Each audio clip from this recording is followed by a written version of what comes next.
ፊልምና بحد ጉጅለ ወታደራት ሰራዊት ህንዲ አዚ ምስጥራውን አዚ ሓደገኛን ዝኾነ መሳርሒ ኩናት ናብ ሓደ ርሑቕን ተነፂሉ ዝርከብ ማዓስከርን እንዳጓዓዙ ያትጅምር እቲ ምኽንያት ንጹር እዩ እዚ መሳርሒ እዚ ኣብ ኢድ ጌጋ ሰባት እንተወዲቑ እቲ ሳዕቤኑ በሃገር ደረጃ ዕናው ክኸውን እዩ ግን እቶም ጉጅለ መኻይን ነዚ ክኸውን ኣይፈቐዱን ሓደ ዝተወደበ ዕጡቕ ጉጅለ ይቕልቀል እሞ ኣብ ልዕልተን ወታደራዊ መኻይን ብሮኬት ተኹሲ ይኸፍት እቲ ኣዛዚ ክፍሊ ንሰዋ ኣተኣኻኺቡ ነቲ መሳርሒ ክሳብ ናይ መወዳእታ ምስትንፋሶም ክሕዝዎ ይነግሮም ግን እቲ ናይቶም ጸላእቲ ዓቐን ነዚ ዳርጋ ዘይከኣል ይገብሮ እቶም ጸላእቲ ሚሳኤላት ዝተዓጠቑ ታንክታትን ተዋግእቲ ነፈርትን ኣለዎም እቲ ንእሽቶ ሓይሊ ሰራዊት ነዚ ደረጃ ሓይሊ ክጻወረ ይከኣልን ድሕሪኡ ሓደ ገጹ ዝተሸፈነ ወይ ድማ ማስክ ዝገበረ ሰብ ካብ ሓንቲ ነፋሪት ይወርድ ልክዕ ከም ናይ ሙጋል ተዋጋኢ ዝመስል ክዳን ተኸዲኑ ኣሎ ነቲ ኣዛዚ ክፍሊ ድማ ብቐጥታ የዘራርቦ ኣብ መንጎኦም ዘሎ ኩናት ሕጂ ብወግዕ ከም ዝተጀመረ ይነግሮ ነቲ መሳርሒ ብዘሰንብድ ቅልጣፈ ይቆፃፀሮ እሞ ይስወር ፊልምና ናብ ቻይና ይወስድና ምስጢራዊት ወኪል ሚሻ ምስ ቻንግ ዝተባሃለ ናይ ስለያ ርክብ ትገብር ንሱ ድማ ብዛዕባ ተብቲ መሳርሒ ዘጋጠመ ኩሉ ነገር ይነግራ ቻንግ እቲ ተሓታቲ ዝኾነ ሰብ ንዝኾነ ፍሉጥ ትካል ከም ዘይውክል ይነግራ ንሱ ሙሉ ብሙሉእ ቦይኑ ይሰርሕ ግን እዚ ሰብ እዚ ብዛዕባ እቲ መሳርሒ ዘለዎ ፍልጠት ቅድሚ ሕጂ ምስኣቶም ዝሰርሕ ዝነበረ ሰብ ይመስል ኣብ ሕሉፍ ምስኦም ዝሰርሕ ዝነበረ ሕጂ ጸላኢ ኮይኑ ኣሎ ጽቡቕ እንዳገለጸላ እንከሎ ድማ ሃንደበት ኣብ ርእሱ ብጥይት ይረም ሚሻ ብፍጥነት ደድሕሪ ተኳስ ትስዕቦ ኣብ ዝዋኑ ብኻራ ክትሃርሞ ክኢላ ነበረት እዚ ግን ነቲ ወዲ ኣየስሕሉን ንድሕሪት ኢዱ ሰዲዱ ነቲ ኻራ ስሒብ ያውፅኦ እሞ ይድርብዮም ቀፂሎም ድማ ይዋግኡ እሞ ኣብ ክሳዱ በሊሕ ነገር ክትእቱ ክኢላ ነበረት እዚ ድማ ቀታሊ ዝኾነ ውቅዒት ነይሩ እቲ ቁስሊ ግን ኣብ ሰከንዳት ውሽጢ ይሓዊ ንዓኣ ድማ ደፊኡ ይድርብያ ነቲ በሊሕ ነገር እውን ኣርሒቑ ይድርብዮ እሞ ይስወር ንጽባሒቱ ኣብ ሚኒስትሪ ምክልኻል እቲ ሚኒስተር ብዛዕባ ዝተፈጸመ ነገር ሙሉእ ጸብጻባት ይሓትት ጀነራል ኣዛድ እቲ ገጹ ተሸፈነ ሰብ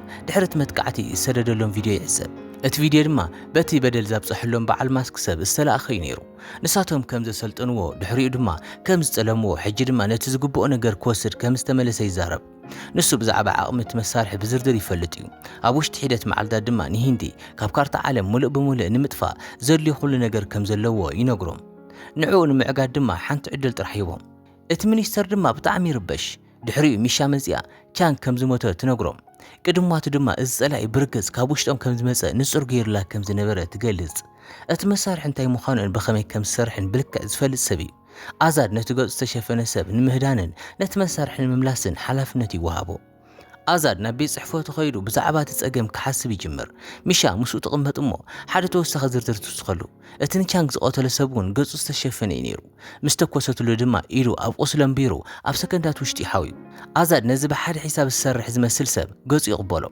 ንግዚኡ ብዛዕባኡ ምሕሳብ ክተቋርጽ ይነግራ ነዚ ነገር እዚ መን ከም ዘስተኻኽሎ ይፈልጥ እዩ ክልተ መኮንናት ኣለዉ ነዚ ከስተኻኽሎ ዝኽእሉ ኣብ ቦጠሊኑ ካብ ዘለዉ ወታደራት እቶም ዝደልደሉ እዮም ፍሬድን ሮኪን እዮም ፍሬድን ሮኪን ብሓቂ መን ምዃኖም ንምርዳእ እቲ ፊልሚ 8 ዓመታት ድሕሪት ይወስደና ኣዛድ ንሓደ ተልእኾ ፀዊዕዎም ነበረ ንዓኣቶም ንበይኖም ማለት እዩ ዝኾነ ሓጋዚ ወይ ተወሳኺ ሓይሊ ኣይነበረን ብሓደ ጀማል ዝተባሃለ ሰብ ዝምራሕ ጉጅለ ነቲ ናይ ሂንዲ ኣምባሳደርን ስድሩን ኣብ ኣፍጋኒስታን ከለዉ ጨውዮሞ ነይሮም ጀማል ባዕሉ ብስለያ ተቐቲሉ እዩ ወዱ ያያ ድማ ነቲ ትካል ተረኪቡ ወይ ብፍላይ ድማ ሓደ ሰብ ነዚ ዋጋ ክኸፍል ንምግባር እተልእኾ እቲ ኣምባሳደርን ስድሩን ምውፃእ እዩ ነይሩ ደው ሰጊርካ ድማ ሓንቲ ኣሰር ከይገደፍካ ምምላስ እዩ ኣፍራስ ተዋሂቦም ብነፋሪት ኣብ ጥቓ ደው ይወርዱ በቲ ቦታ ተጓዒዞም ናብቲ ኣምባሳደር ተታሒዙሉ ዘሎ ቦታ ይበጽሑ እቲ ናብቲ ቦታ ምእታው ዝነበረ ድባብ ህዱእን ስርዓታውን እዩ ነይሩ ሮኪ ማንቲክራ ማውፂኡ ነቶም ሓለውቲ ብፍላጣታት ክቐትል ይጅምር ሙሉእ ብሙሉእ ጸጥ ዝበለ እዩ ነይሩ ፍሬድ ድማ በቲ ዝበልሐ ካራ ናቱ ወገን ይሕዝ በቲ ካራ እንዳተዋግአ ኸይዱ መሳርሒኡ ናብ ድምፂ ዘይብላ ሽጉጥ ይቕይር እንዳተንቀሳቐሱ ከለዉ ንመውፅኢ ከም ውሕስነት ዝኸውን ታጉታት ይተኽሉ ኣብቲ ውሽጢ እቲ ህንፃ ሓለውቲ ብዙሓት እዮም ዘለዉ ግን ነዞም ክልተ ጀጋኑ ደው ከብልዎም ኣይከኣሉን ኣዛድ ልክዕ እዩ ነይሩ እዞም ክልተ ሰባት ጉጅለ ኣየድልዮምን ነይሩ ሙሉእ ግዜ ነንሕድሕዶም ይወዳደሩ እዮም ነይሮም ክንደይ ሰብ ከም ዝቆተሉ ባዕሎም ይቆፅሩ ነበሩ ፍሬዲ ንበይኑ ምብኣስ ይደሊ ነበረ ሮኪ ግን ነቲ ክፍተቶም ንምፅባብ ይውስን ናብቲ ክፍሊ ይበጽሑ ነቶም ሓለውቲ ቀቲሎም ነቶም ዝተተሓዙ ሰባት ብኸመይ ከም ዘውፅእዎም ይግምግሙ ሃንደበት ግን ክልተ ካብ ሓለውቲ ጀማል ምስ ረኣይዎም ክዋግኡ ይመፁ ሮኪ ንሓደ ካብኣቶም ብመስኮት ደፊኡ የውፅኦ እቶም ታሕቲ ዘለዉ ሰባት ድማ ይርእይዎ ብኡንብኡ ተኽሲ ይኸፍትሎም ካብ ደገ ናብቲ ህንፃ መዳፍዕ ይትኮስ ብጣዕሚ ከበድቲ ዝበሃል ተተኮስቲ ይትኩስሎም ንሳቶም ግን ክሳብ ሕጂ ብሂወት ኣለዉ ስድራ ቤት እቲ ኣምባሳደር ድማ ካብ ተኣሲሮምሉ ዝነበሩ ወፂኦም ሓራ ይኾኑ ድሕሪኡ ንጀማል ይርእይዎ ንሱ ዝሞተ ብምምሳል የተሃሎም ነበረ ግን ክሳብ ሕጂ ብሂወት ኣሎ እዩ ንወዱ ከም መራሒ ብምጥቃም ካብ ትኹረት ናይ ፖሊስ ንምርሓቅ ይጥቀም ነበረ ናይ ኣዛድ ድምፂ ብራድዮ ይስማዕ እተልኾ እቲ ኣምባሳደር ጥራሕ ነይሩ ኣብ ዕማንኩም ጥራሕ ድማ ኣተኩር ይብሎም ጓል እቲ ኣምባሳደር ንድሕሪት ክምለሱ ትነግሮም ንሳቶም እውን ይምለሱ ጀማል ብዘይ ዝኾነ ስክፍታ ክምለሱ ይዕዘቦም ንሱ ቅድሚ ሕጂ እውን ተታሒዙ ይፈልጥ እዩ ሕጂ እውን ክወፅ እዩ ፍሬዲ ንዕኡ ይጥምቶ ነቲ ናይ ምትሓዝን መፍትሓን ሓሳብ ይግምግሞ እሞ ብቐጥታ ናብ ናይ መወዳእታ ውሳነ ይሰግር ሓንቲ ተኹስ ጥራሕ እያ ነይራ ሽዑ ድማ ተኩሱ ንጀማል ይቐትሎ ነቲ ኣምባሳደር ሒዞም ድማ ይንቀሳቐሱ ግን ያያን ሰውን ብኡንብኡ ክስዕብዎም ይጅምሩ እቲ ሃደን ክሳብ ደው ይቐጽል ሮኪ ብተኸታታሊ ተኹስ ነቲ መንገዲ ይሕዞ ክሳብ ናብታ ነፋሪ ዝድይውን ማዕጾን ዝዕጸን ድማ ነቲ መውፅኢ ይከላኸለሎም ግን እቲ ማዕጾ ሙሉእ ብምሉእ ከይተዓጽኦም ከሎ ሮኪ ኣብ ትሕቲኦም ኣብ ዘላ መኪና ዝተገደፈ ቦምባ ይርኢ ያያ ድማ ኣብ ጥቑ ደው ኢሉ ነቲ መፈንጀሪ ቁልፊ ሒዝዎ ይርዮ ከይፀቕጦ ድማ ይነግሮ ንሱ ግን ይፀቕጦ ንሱ ኣይተረድኦን እምበር እቲ ቦምባ ኣብ ጥቑ እዩ ነይሩ ናብ ዝኾነ ቦታ ክጓዓዘ ይነገሮን እቲ ኩሉ ነገር መፃወድያ ናቶም እዩ ነይሩ ሕጂ ናብቲ ዘለናዮ ግዜ ምስ ተመለስና ኣዛድ ንሚሻ ነዚ ኩሉ ምስ ነገራ ንሳ ሓደ ንጹር ሕቶ ተሓትት እዞም ክልተ ሰባት እዚ ኩሉ ውፅኢታውያን እንተኾይኖም ስለምንታይ እዮም ብወታደራዊ ቤት ፍርዲ ተኸሲሶምን ካብ ስራሕ ተሰናቢቶምን ትብሎም ንሱ ነዊሕ ዛንታ ምዃኑ ጸኒሖም ክበጽሕዎ ምዃኖምን ይነግራ ግን ሕጂ ንኽልቲኦም ክትእልሾም ከም ዘለዋ ይነግራ ምኽንያቱ ነዚ ኣብ ድሕሪ እዚ ዘሎ ሰብ ንምዕጋ ዝኾነ ጋህዳዊ ዕድል ዘለዎም ንሳቶም ጥራሕ እዮም ሮኪ ሕጂ ከም መጥፍእ ሓዊ ኮይኑ ይሰርሕ ኣሎ ናብ ሓንቲ ሙሉእ ብምሉእ እቲ ነዲ ዘላ ቤት ይበጽሕ ኣብ ደገ ዘሎ ህዝቢ ድማ ኣትዩ ሰብ ከውፅኦሎም ይጭድሩ ንሱ ይኣቱ ኩሉ ክፍልታት ይፍትሽ ሓንቲ ድሙ ጥራሕ ሒዙ ይወፅእ ንሱ ግን ሕጉስ ኣይነበረን ከም ኣጋጣሚ ኮይኑ ድማ ሚሻ ኣብዚ ትረኽቦ እሞ እቲ ኩነታት ትነግሮ እቲ ሃገር ኣብ ሓደጋ ከም ዘላ እቲ ገጹ ዝተሸፈነ ሰብ ንኹሉ ናይ ሂንዲ ምክልኻል ስርዓት ከሰናኽል ዝኽእል መሳርሒ ወሲዱ ከም ዘሎ ድሕሪኡ ዝመጽእ ዝተወደበ መጥቃዕቲ ነቲ ሃገር ካብ ካርታ ካጥፍኣ ከም ዝኽእል ትነግሮ ሮኪ ግን እምቢ ኢላ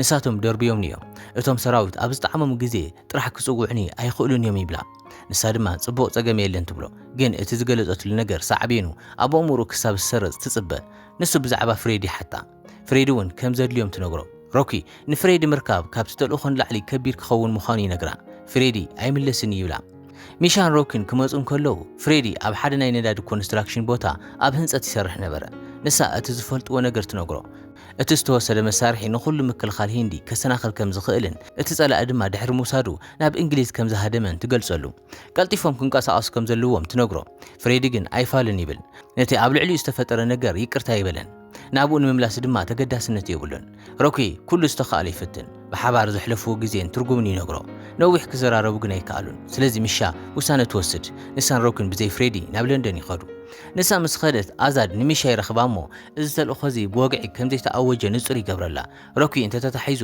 ናቱ ሓላፍነቱ ክኸውን ዝኽእል ይብላ ኣዛድ ስልኪ ዓፅዩ ናብ ቤት ጽሕፈቱ ክምለስ እንከሎ እቲ ገጹ ዝተሸፈነ ሰብ ድሮ ኣብኡ ይረኽቦ እቲ ገጹ ዝተሸፈነ ሰብ ንኣዛድ ኣብ መንከቡ ብምትኳስን እቲ ሳልሳይ ዝጽንበር ሰብ ባምያ ሮኪ ምስ ረኣያ ይግረም ግን ንሳ ናይ መሃንዲስ ተምሃሪት እያ ከም ዝበለ ዓብይ ደረጃ ዓቕሚ ዝሓትት ተልእኾ ስለምንታይ ከም ዝበለት ንእስቱ ዕድመ ዘለዋ ሰብ ከም ዘጠቓልሉ ኣይተረድኦን እዩ ንሳ ግን ብሓንቲ መጥቃዕቲ ነብሱ ከም ስሕት ትገብሮ ድሕሪኡ ናብቲ ናታ ላቦራቶሪ ትወስዶ እሞ እቲ ላቦራቶሪ ድማ ካብቲ ንሱ ዝጽበዮ ዝነበረ ፍልይ ዝበለ እዩ ንሳ መሃዚት እያ እቲ ንሳ ዝሰርሖ መሳርሒ ዝሰርሕ ኣይመስልን ግን ይሰርሕ እዩ ነቲ ውጥን ትገልጸሉ እቲ ዝተሰረቐ መሳርሒ ኣብ ትሕቲ መሬት ተዓቂቡ እዩ ዘሎ እቲ እንኳ ክትጥቀመሉ ትኽእል መንገዲ ድማ ብቐጥታ ብመንገዲ ባቡር እዩ ዝሓልፍ ንሳ ንሮኪ ነቲ ሜትሮን 15 ሰከንድታት ክተቋርጾ ከም እትኽእል ትነግሮ ኣብተን 15 ሰከንድታት ድማ ንሱ ሓሊፉ ነቲ ዕላማ ክዛዝሞ ኣለዎ ሓንቲ ሰከንድ እንተሕሊፉ ግን እቲ ሜትሮ ባዕሉ ክቆትሎ እዩ ካብቲ ካሊእ ወገን ድማ ኣዛር ተኣሲሩ በቲ ገጹ ዝተሸፈነ ሰብ ስቃይ ይበጽሕሎ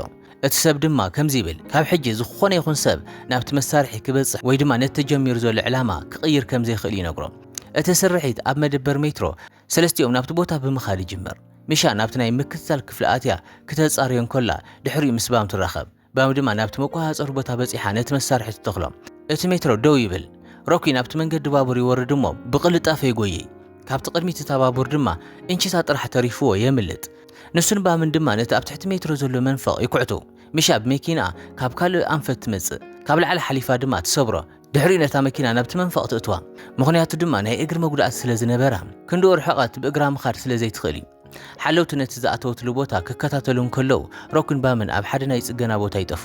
ሓደ ሓላዊ ካብቲ ጉጅለ ተፈልዩ ክኸይድ እንከሎ ሮኪ ይንቀሳቐስ። ነቲ ሓላዊ ቀቲሉ ነቲ መሳርሒ ይወስዶ። ነቶም ዝተረፉ ድማ ብስርዓት ይውድኦም።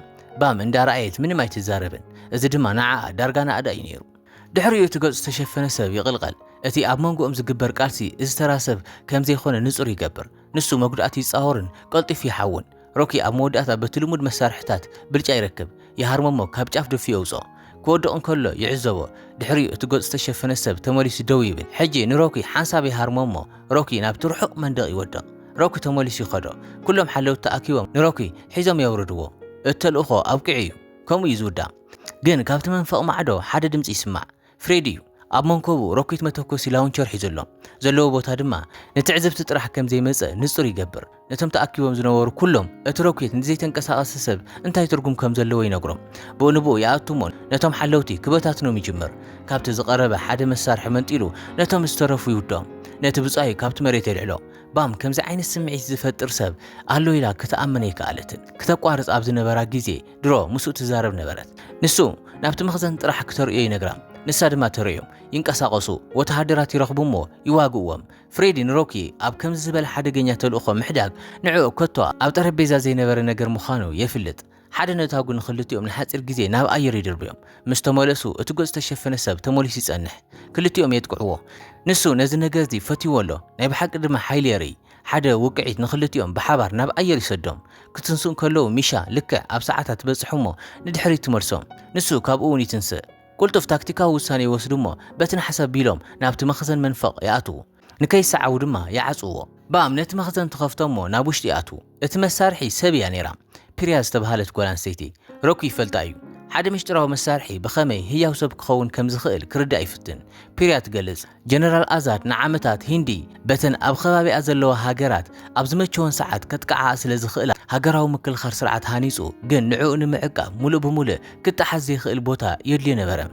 እቲ ሓቂ ካብ ወጻኢ ክትረኽቦ ዘይትኽእል ነገር ናይ ሰብ ሓንጎል ጥራሕ እዩ። ስለዚ ኩሉ ናይ ምክልኻል ስርዓታት መእተዊ ኮዳት ኣብ ናይ ፒርያ ዝኽሪ ተቐቢሩ ኣሎ። ፍሬዲ ነቲ ስእሊ ይውድኦ። ሓደ ሰብ ናብኣ ክመጽእ ምዃኑ ይፈልጡ ነይሮም። ድሕሪኡ እቲ ገጽ ዝተሸፈነ ሰብ ቅድሚ ትወግዕ ግዜ ነቲ ጉጅለ መኻይን ክዓግቶ እንከሎ ንሳቶም ኣብ መንገዲ እዮም ነይሮም። ናይ ሮኪ ጸገም ሕጂ ምስ ፍሬዲ እዩ። ፍሬዲ ምስ ወተሃደራዊ ስለያ ብምሽጥር ይሰርሕ ነበረ። ሙሉእ እዚ ግዜ ድማ ንሮኪ ፈጺሞ ኣይተነገሮ። ኩሉ እቲ ፍሬዲ ኣብ ዝተልእኾ ዝገበሩ ነገር ብዛዕባ ፒርያ እዩ ነይሩ። ብዛዕባ ሮኪ ወይ ብዛዕባ እታ ሃገር ኣይነበረን።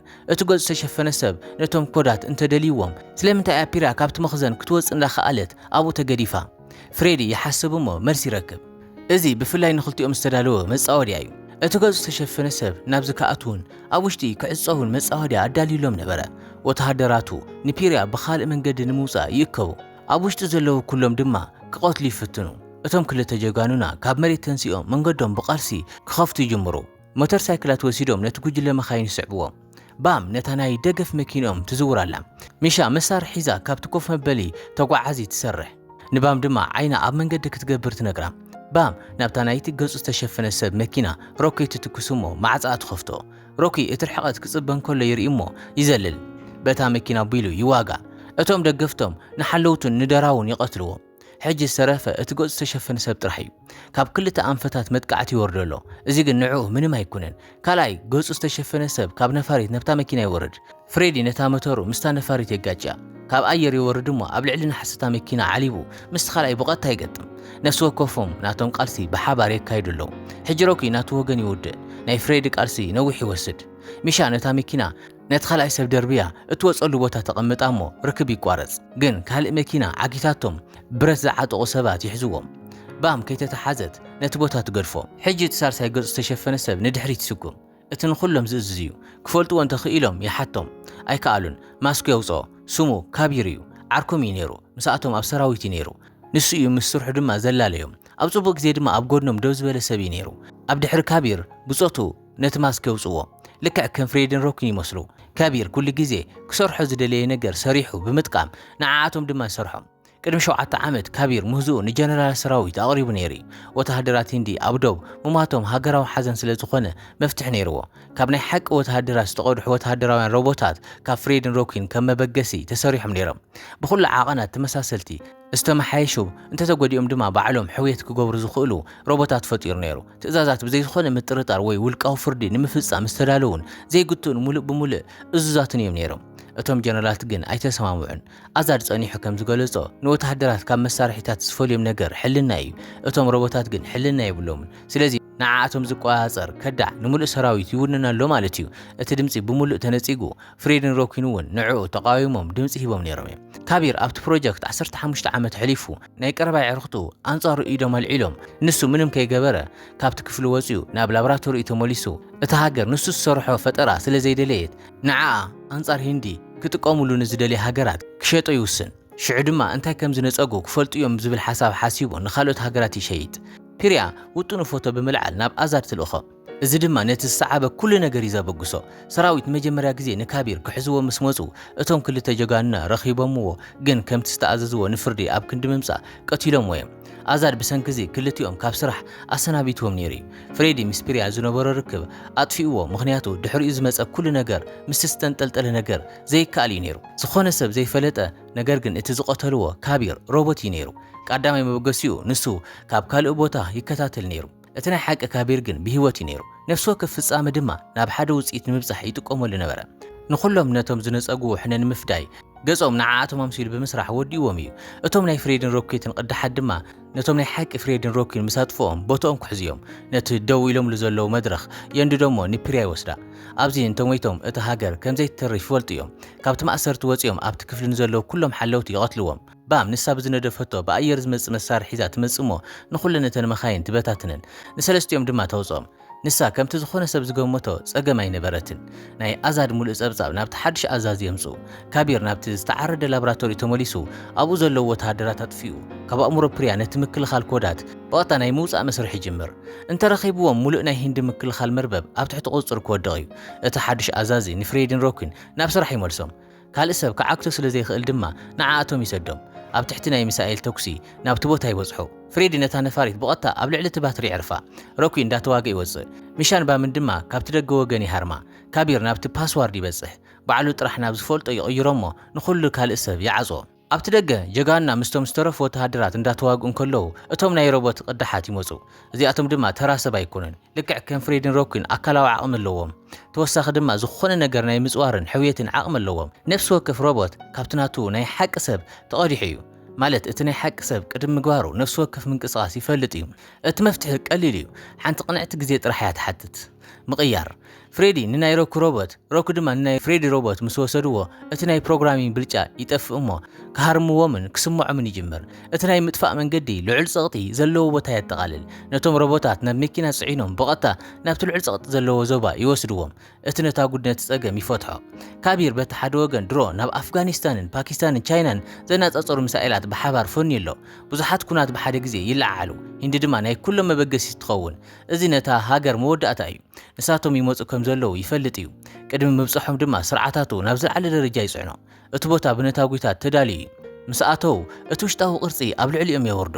እቲ ዝሰዓበ ቃልሲ ካብቲ ቅድሚ ሕጂ ዝነበረ ኩሉ ፍልይ ዝበለ እዩ። ካቢር ብልሙድ ኣገባብ ኣይኮነን ዝዋጋእ፣ ንሱ ይሃርሞ ጥራሕ። እቲ ሓይሊ ድማ ኣዝዩ ዓብዪ እዩ። ድሕሪ ነዊሕ ንዕናውን ግጥም ክልቲኦም ብሓባር ኮይኖም የውርድዎ።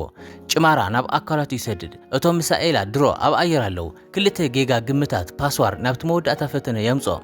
ሓንቲ ጌጋ መልሲ እንተሂቦም ተወዲ እዩ። ባም ዝተረድእቲ ነገር ትነግሮም። ካቢር ኩሉ ነገር ነዚ ኩሉ ሓዊሱ ንቐዳማይ ፍጡር እዩ ሰሪሕዎ። ነቲ ቀዳማይ ሮቦት እቲ ስሙ መልሲ ዝኾነ ሮኪ ይጽሕፎ። እቲ ምክልኻል መንደቕ ይበራበር። ነፍሲ ወከፍ ሚሳኤል ዶብ ከይሰገረ ይዓግት። ፍሬዲ ንፒርያ ውፅኣ እሞ ተመሊሱ ንሮኪ ይረኽቦ። ነዚ ዓብዪ ትርጉም ይትሃቦ። ንዓኻ ኢለየ ተመሊሰ ንኻልእ ነገር ኣይኮነን ይብሎ።